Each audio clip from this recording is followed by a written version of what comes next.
Thank you for the nice words. And good evening, welcome all. Those who are Masons probably know a lot of what I am going to say.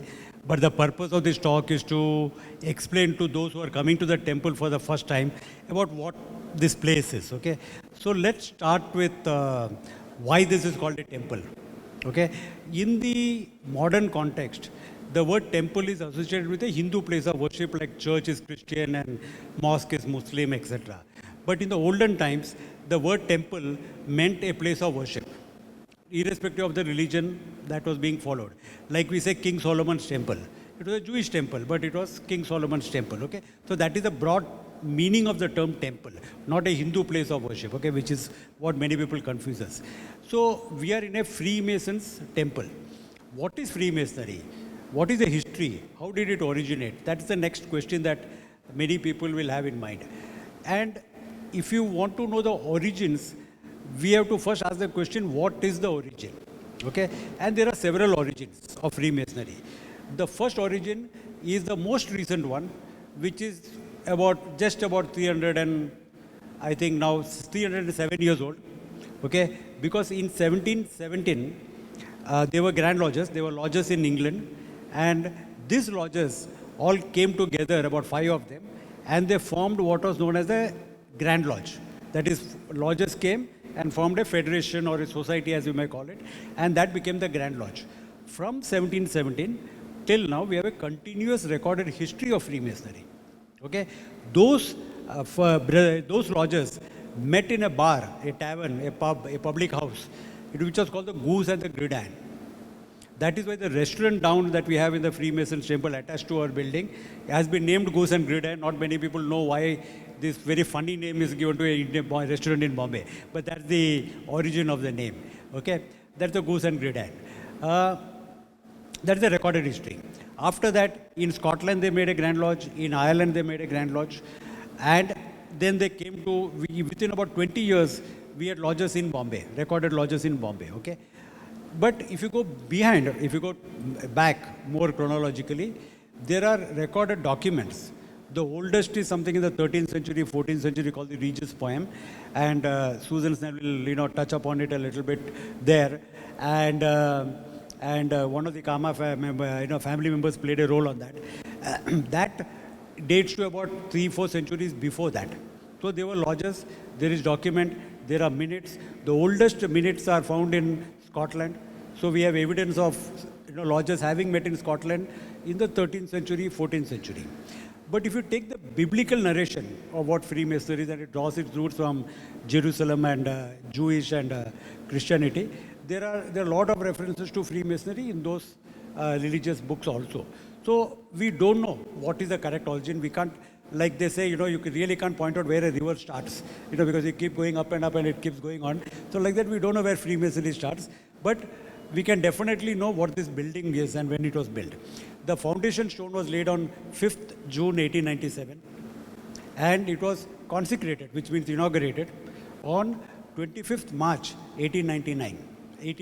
Okay, so this temple is about 127 years old now, 125, 127 years old from the time the foundation stone has been laid. This building is a purpose-built building, one of the few left in Bombay. It was built for a specific purpose, for Freemasons to have their Freemason meetings.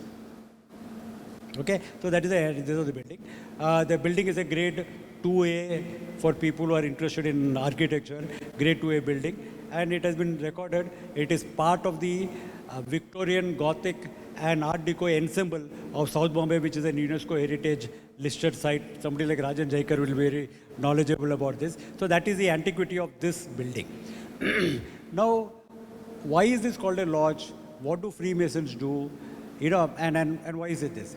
So basically, the origins of Freemasonry are from the stonemasons.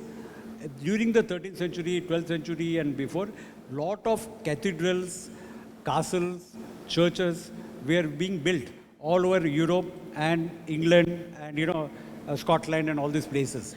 So in order to build a building, and that was like the cutting edge technology of that time, stone masonry. Okay, it was like the HTML programmer or the data scientist of today.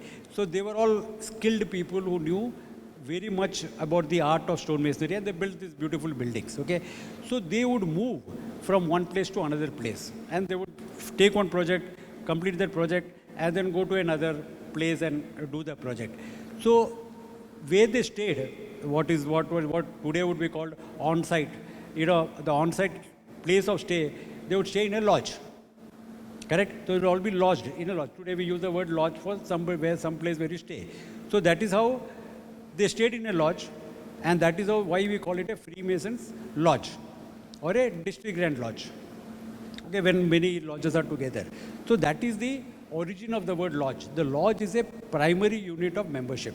You become member of a lodge first, like you would become member of a Lions Club of Marine Drive, Rotary Club of Ghatkopar. So that way you become a member of a lodge, and that is the primary unit. Many lodges together form a district grand lodge, which in India is a district grand lodge of India in the Scottish constitution, and above the district grand lodge is the grand lodge, which is in Scotland. So there's a three-tier architecture: grand lodge, district grand lodge, and then the lodge, which is the primary unit of membership. When these Freemasons started doing this, the senior people would teach the juniors on how to live a moral, ethical life. Okay, so in the evening, after the day's work was done, there was classes. We call them night school nowadays. A lot of people know night schools in Bombay and origin. So they used to have this night school, and they would teach Freemasonry, the art of masonry, and also how to be ethical, moral, sincere, because the belief was that if you are ethical and moral in your work, and you did it well with belief in God, then the work will be splendid. It's called corporate governance today. Okay, so that is how they do it, and that's what they. Then sometime around 17th, 18th century, the architects, the stonemasons, they became lesser and lesser because not that many cathedrals and churches were being built. Society was going through changing times. Okay, so at that time, a lot of people who were not masons, that is, they are called operative masons, the people who actually practice stonemasonry as a skill, they got lesser in number, and people who were not masons but liked the secular way of preaching morality and social virtues, they started becoming members. So they are called speculative masons, means they are not operative masons. Okay, so today, like for example, I'm a chartered accountant, but I still use the tools of architecture and masonry to hone up my moral and ethical values. So a lot of them are there, and then the lodges kept flourishing and lodges kept growing. They came into India, etc. So people ask, what is Freemasonry? And there are many ways to describe it, but the most classic way is how it is described in our ritual books. It is said that Freemasonry is a peculiar system of morality, veiled in allegory and illustrated by symbols. Let me explain this. Okay, it's a little bit of an old English. Peculiar doesn't mean something funny. Peculiar means a very unique way of morality. Veiled in allegory. That is, there are stories like Panchatantra or Aesop's fables, and then they are veiled in allegory. So from the story you draw the moral. Like you might read the Ramayana or the Bhagavad Gita and draw morals, correct? And illustrated by symbols, correct? There are a lot of symbols that illustrate how we should be a mason, a person. Today, when I say a temple tour, there are a lot of symbols here, okay? And my job here is to deal with the last part, which is the narrative part of, which is the visual part of what you will see around in the temple, and you'll know, why the temple is this kind of a place, okay? Coming to the temple itself, this temple is faced in the east-west direction. If you take your phone and put on the compass, that is the east, okay? And this is the west, okay? And then the south and the north. Okay, the temple is in the east direction. Again, many, for example, in the Hindu religion, the temple is always in an east-west direction. That is considered as a cardinal direction. It is in the east-west direction. The senior-most person sits there. He is called the Vashul master. Senior-most person sits there. The next in command sits here. We have taken out these pedestals for today's function. And the third person sits here. So there are 3, 1, 2, and 3. When a person joins Freemasonry, there are 3 degrees. Okay, there are 3 ranks or 3 levels to rise up.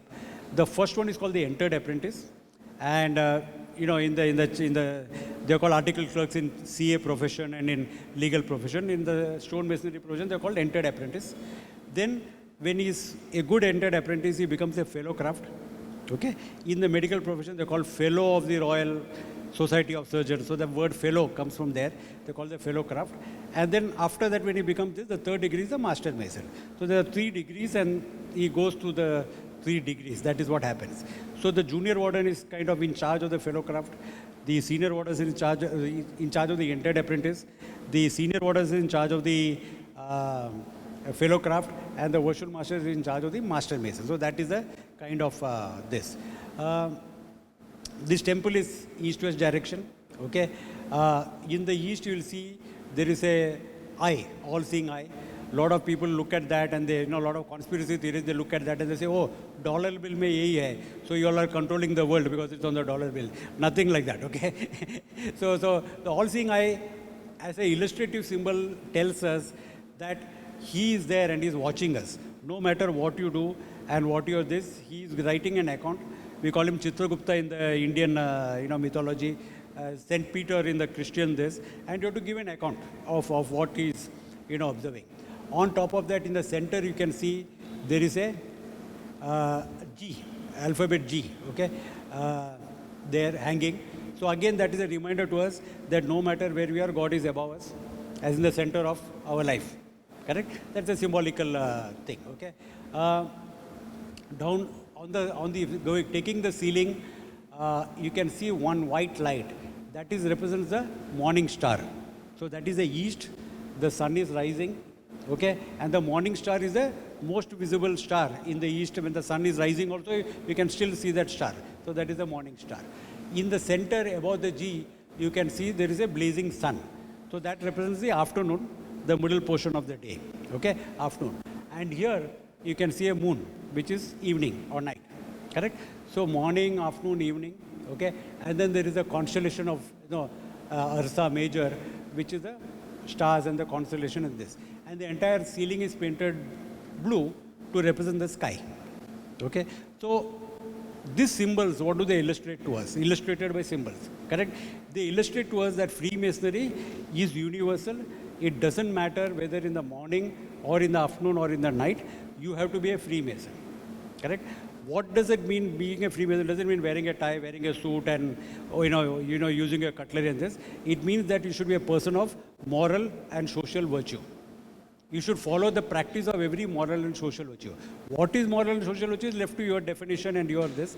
But basically, Freemasonry is about practicing moral and social virtue.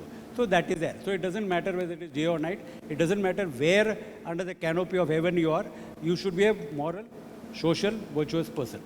That is what Freemasonry is about, okay?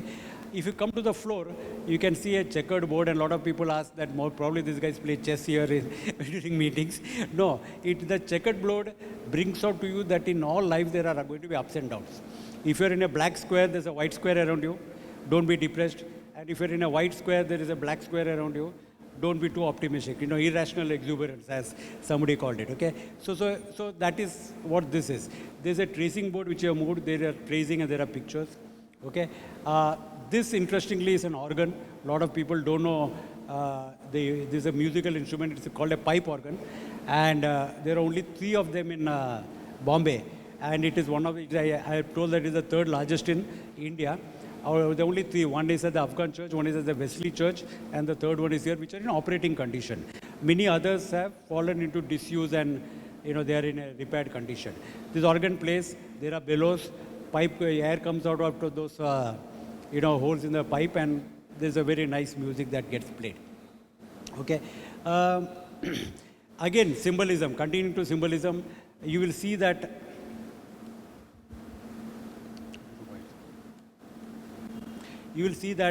there is a rough stone here. It's called the rough ashlar. Okay, and there is a polished stone here, which is called the smooth ashlar. Okay, so again, by symbols, when you enter as an entered apprentice, when you are young, when you are just entering life, you are a rough person who needs to be polished and made into something fit for society. So if you are a good entered apprentice, slowly you will become a smooth ashlar, which means that you will become a fellow craft and will become better. So again, symbolism. Okay, if you see the columns on the tables, and you can go later and watch them, that is in the Corinthian style. So Corinthian it's got a lot of flowers, very effusive, is very verdant, and it's lighting up. This is in the Doric style, and that is in the Ionic style. And again, that is youthfulness. Corinthian style is known for youthfulness and plenty. The Doric is known for strength, and that is Ionic, which is wisdom. Okay, so that way there are again symbolisms here. We have lights to show that light is knowledge, which is a very common Indian. You light a you light a lamp when you inaugurate something. So we have lights here. So that basically kind of touches the broad symbolism that you see in this temple. Okay, I'm free to take questions. Mic. Any questions?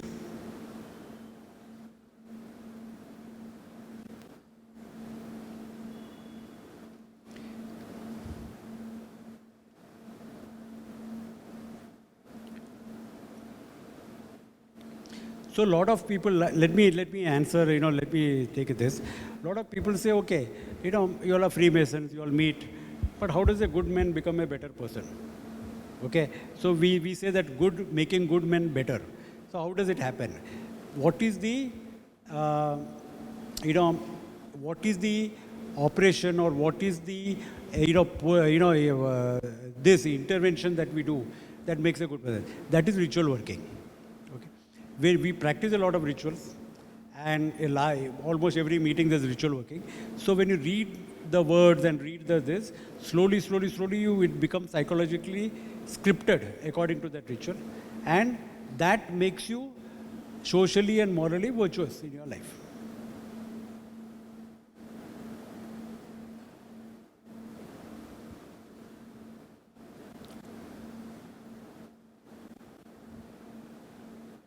Sure. 1 minute, the mic is coming to you. You showed us the morning star. Then you come to the sun, and you came to the moon. Now, what are these 6 lights here? They are the Ursa Major constellation. Yeah? Ursa Major, the big bear. One of the constellation, which is supposed to be the most dominant constellation in the northern hemisphere. Nothing to do with the Saptarshi. Same Saptarishi. Same Saptarishi. There are 6 just now. Correct. So it's not Saptarshi. It is a Saptarishi. Thank you. Thank you.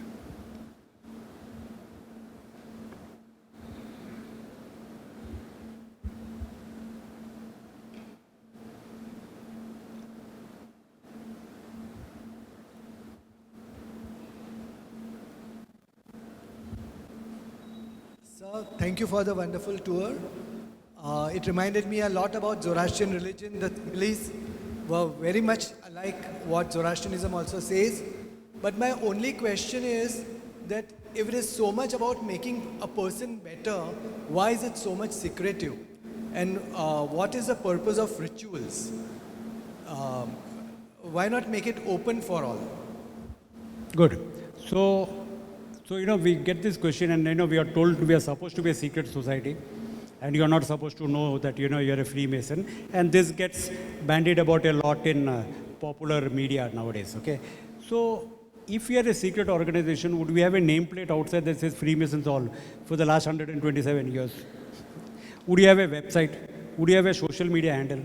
Would you do an open house like this and invite everyone to ask us questions? And this is the 10th year that we are doing something like this, okay? Inviting people from this. We are not a secret organization. Means the existence of the organization is not a secret. But we are an organization with secrets. Okay? So what is it? So somebody asked me this question that, I asked that lady, the journalist, that if you get an OTP, will you share your OTP with me? She said, no. I said, are you a secret person? Why will you not share it? So the question is that if I went into Godrege's headquarters here and I said, I want to see the minutes book and I want to attend your board meeting, will they allow me to attend the board meeting? They'll say, none of your business, get out.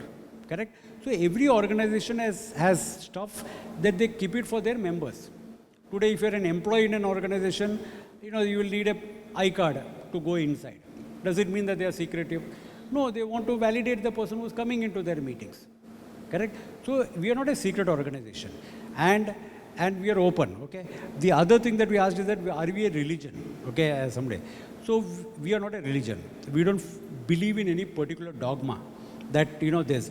We don't believe that there's a hero of the story, or he may be Krishna or Jesus or this, but all are equal. So on the table that the Vashul Master sits in, all the books of all the religions are kept, saying that all are equal. You can follow whatever religion you want. All of them teach you the same thing. So in a Freemasons lodge like this, I am a Hindu. There are many Parsis. There are Muslim gentlemen. There is a Jewish brother here. There are Sadajis. I have not come today. All religions meet here on the equal. So in a way, we are a secular organization that is liberal. Did I answer your question? Thank you.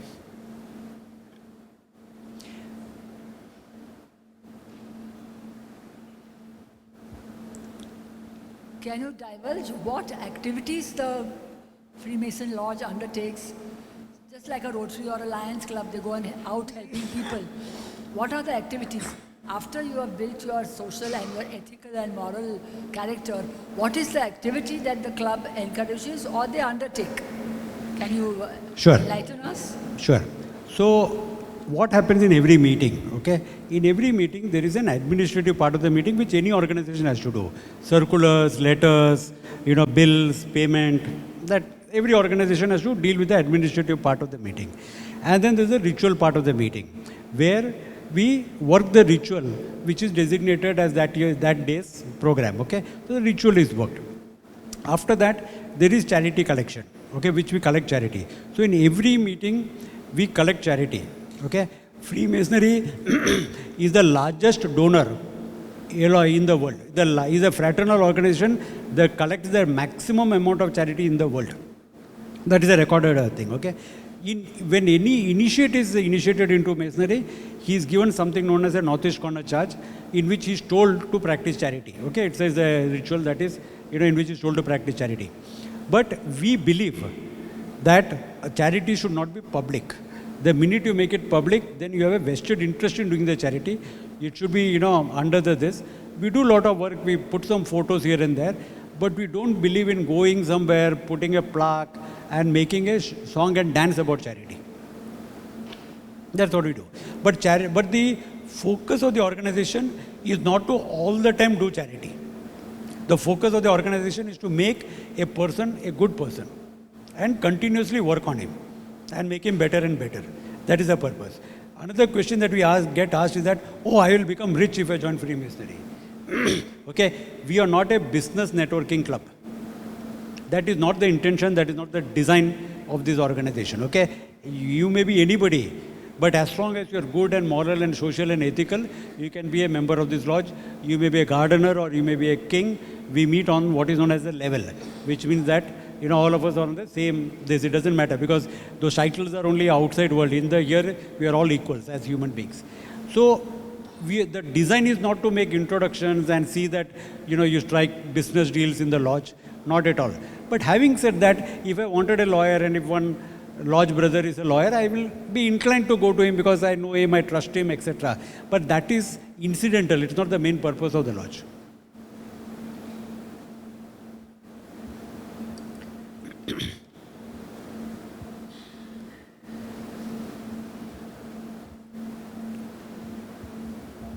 Good evening.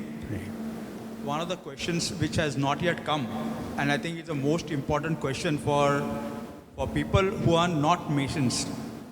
I would like you to explain what is a procedure for becoming a Mason. That is very, very important thing for people who are not Masons here and they think it is a secret society, and that's what I want to know, and tell the non-Masons the procedure for that.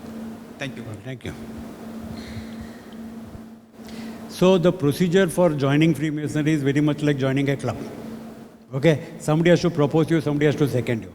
That happens in any club you go, if you join a chamber of commerce or if you join a trade body, there will be somebody proposing you, somebody seconding you, correct? The proposer and the seconder must know you, obviously. That's the purpose, correct? That we are admitting somebody who two people are vouching as desirable people in the organization. That's a very normal thing.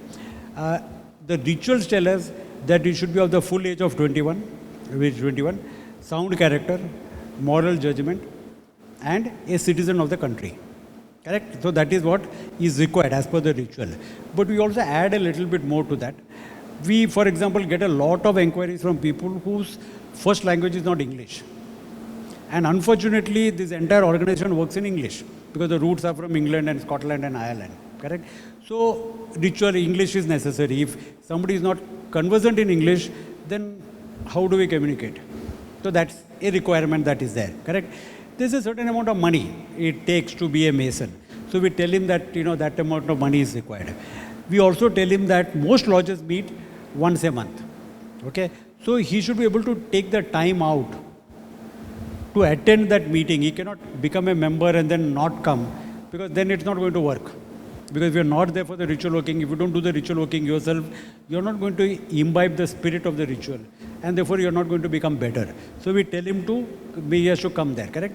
And we tell him the monetary, kind of this that is there. So this is, and then he has to spend time to study the rituals himself. If he doesn't do the rituals, then how does he become a better person if he doesn't practice it? So having good memory is desire. So we tell somebody that these are all the requirements, besides being introduced by two people who know and vouch for him. Thank you.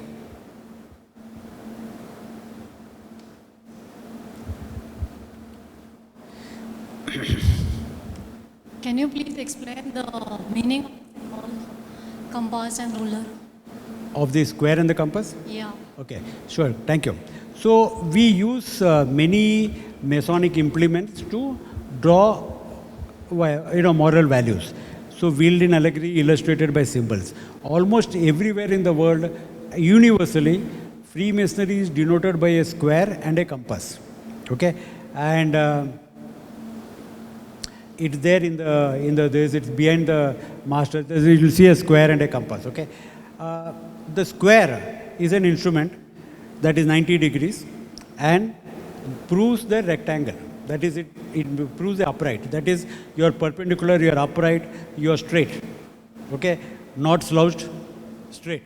Okay, so the external body is a symbol of your rectitude and rectitude of your morals also, not just physical symbol, rectitude of your morals, correct?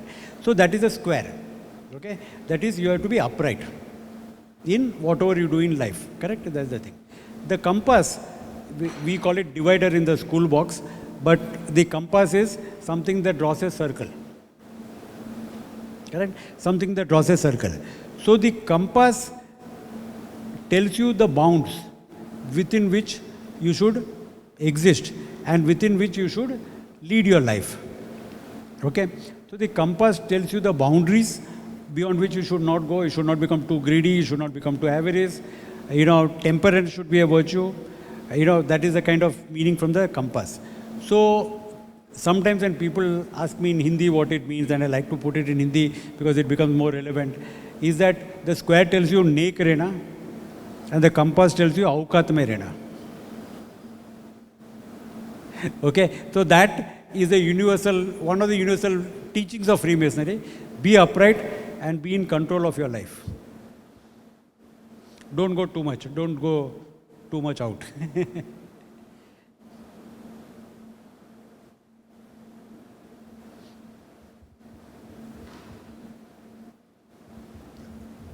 Are there many lodges working here?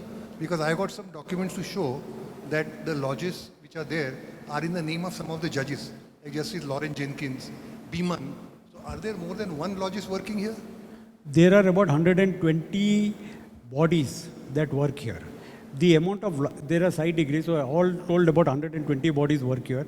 On almost every evening, we have got 4 temples or 4 meeting rooms. This is the largest one called the Sandhurst Temple. After Sandhurst was the Governor General of Bombay and the then District Grand Master of the Scottish Constitution. There's another one called a New Temple. There's a lodge room. There are 4. Out of these 4, at least 2 are occupied. Like today, while we have got this temple, there are 2 other lodges meeting. Okay, in the other 2 lodges. So every day there is activity here. except Sundays. We don't meet on Sundays, okay? The activity. There may be a few days when there is no meeting because nobody is coming. So all told, there are about 120 lodges that meet, and all of them have continuous history. They have lockers, they have minute books, they have all the records that they want. They have a charter, they have a banner. So yeah, there are that many lodges. Some lodges are thriving, they are very good. Some lodges are not thriving, they are barely making ends meet.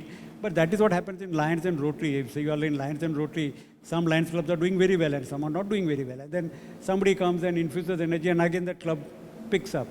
Natural ebb and flow of life happens in these bodies. Thank you for asking this question. By the way, Rajan Jaikar is a solicitor of the High Court, and I should also mention that he is a curator of the museum of the High Court, and he gives a monthly talk of the High Court. So anybody wants to know, get in touch with him. He gives a lovely talk explaining the entire heritage and legacy of the High Court of Bombay. Okay, and he has got documents of his wife's great-grandfather, Lord Lawrence Jenkins and Lord Beeman, and he's got documents where her ancestors were members. Huh? They are founder members, yeah, in both the lodges.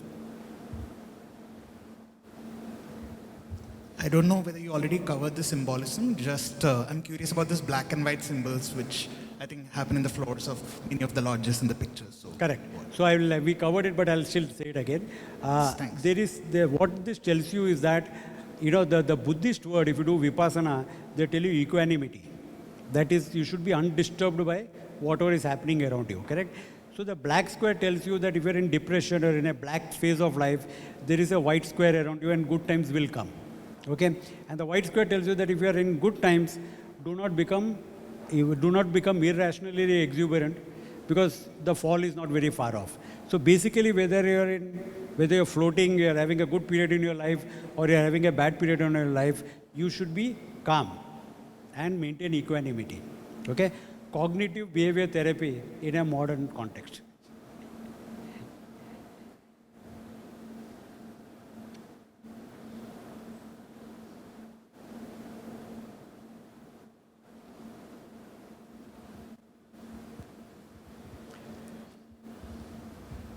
I would like to ask you one question on behalf of the ladies here. One of the ladies did say that are there lodges, Freemason lodges for the ladies? If you can put a light on that. Sure. Thank you. So this entire building is for men only. Okay, the Freemasonry that is practiced in this building does not permit ladies. Okay, the lodges don't permit ladies.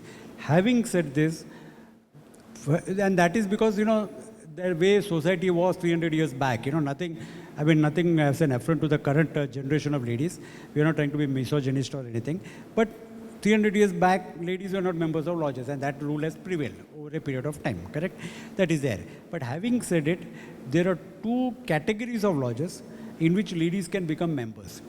One is called the ladies only membership. There are two grand lodges in England where only the ladies are members of the lodges. They are also called brother, and they have the same hierarchy and all the heraldry and aprons and everything, and they can become members there. We work with them. They don't attend our meetings, but we do many activities together. Okay, in Bombay, there is a Theosophy Society, and Annie Besant went to France, and she formed lodges that are co-masonry, which is prevalent in France. Okay, co-masonry means men and women can be members of the same lodge. So in Bombay there are two co-masonry lodges. One co-masonry lodge is near French bridge, Bladsky Theosophical Society building is there. The topmost floor is a Freemason temple, very similar to this, where there is a lodge where men and women both are members. And if you go to Juhu, next to what is now the Ramada Inn, there is a lodge there which is full of this. In India, women's lodge is consecrated in Delhi. It's called the Bharati Lodge number 1, and they took the mandate from New York, USA, and the members of that lodge are spread all over the country, and they meet once a month in Delhi. And I believe some lady from, who's Janani? Oh, sorry, okay, hi. Yeah, she's a member of that lodge. So ladies are permitted to be Freemasons, but not in this building. Thank you. Sorry, I didn't know you.